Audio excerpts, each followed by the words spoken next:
Assalamualaikum warahmatullahi wabarakatuh. Hai Sobat Cerdas, jumpa lagi ya di channel ini untuk belajar bersama menambah pengetahuan dan wawasan. Kali ini kita akan belajar tentang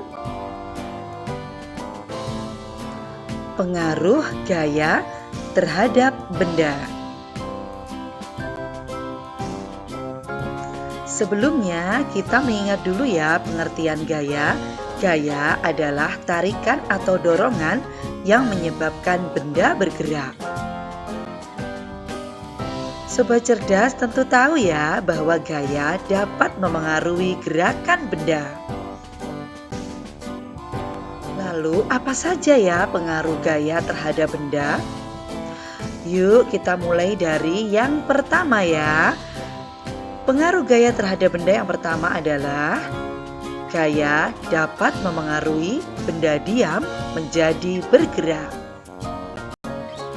Contoh yang pertama, perhatikan ilustrasi berikut ini.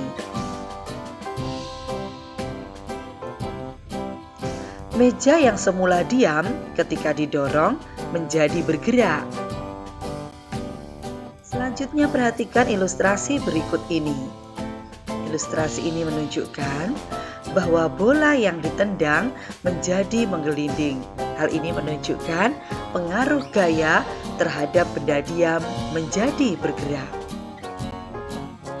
Contoh yang ketiga, perhatikan pada ilustrasi berikut ini.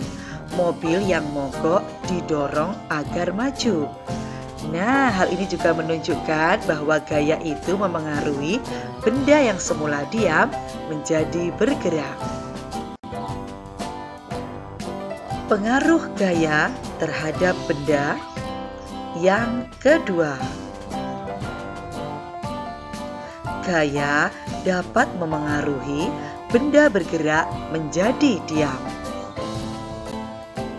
Berikut ini contoh gaya memengaruhi benda bergerak menjadi diam, yaitu ketika bola yang ditendang oleh salah satu pemain sepak bola ditangkap oleh penjaga gawang. Atau seperti contoh pada gambar berikut ini, ketika seorang pengendara motor mengerem sepeda motornya, maka ban motor akan berhenti. Jadi menunjukkan peristiwa gaya memengaruhi benda bergerak menjadi diam, bukan? Pengaruh gaya terhadap benda yang ketiga adalah gaya dapat memengaruhi arah gerak suatu benda. Nah, sobat cerdas, berikut ini adalah contohnya.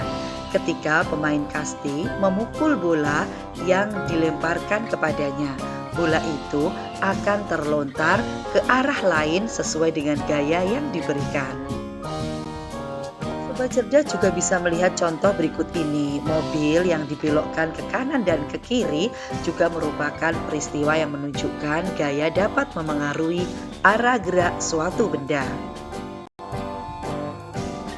Pengaruh gaya terhadap benda yang keempat adalah gaya dapat memengaruhi benda bergerak lebih cepat atau lebih lambat. Ya, berikut ini adalah contohnya. Tentu sobat cerdas sering ya naik sepeda. Ketika sobat cerdas mengayuh sepeda ini dengan pelan, maka sepeda akan berjalan dengan lambat, bukan? Tetapi sebaliknya, ketika sobat cerdas ini mengayuh sepeda dengan kuat, maka sepeda akan berjalan dengan cepat. Gaya memengaruhi benda bergerak lebih cepat atau lebih lambat juga terjadi pada peristiwa berikut, yaitu ketika motor digas dengan sangat kuat, maka motor juga akan bergerak semakin cepat. Dan pengaruh gaya terhadap benda yang kelima adalah gaya dapat mengubah bentuk benda. Contohnya terdapat pada peristiwa berikut, yaitu ketika seorang perajin membuat gerabah dari tanah liat. Dalam keadaan basah, tanah liat ini bersifat lunak. Dengan menekan-nekannya, artinya perajin ini memberikan gaya pada tanah liat, maka tanah liat dapat berubah bentuk sesuai dengan bentuk yang diinginkan. Contoh yang lain terjadi pada peristiwa berikut. Ketika ada sebuah batu besar yang dipukul-pukul dengan palu, maka batu besar ini akan pecah menjadi batu kecil-kecil seperti gambar berikut. Sampai di sini dulu pembahasan tentang pengaruh gaya terhadap benda. Terima kasih sudah belajar bersama di channel ini. Semoga video ini bermanfaat bagi siapa saja. Dan sampai jumpa. Wassalamualaikum warahmatullahi wabarakatuh.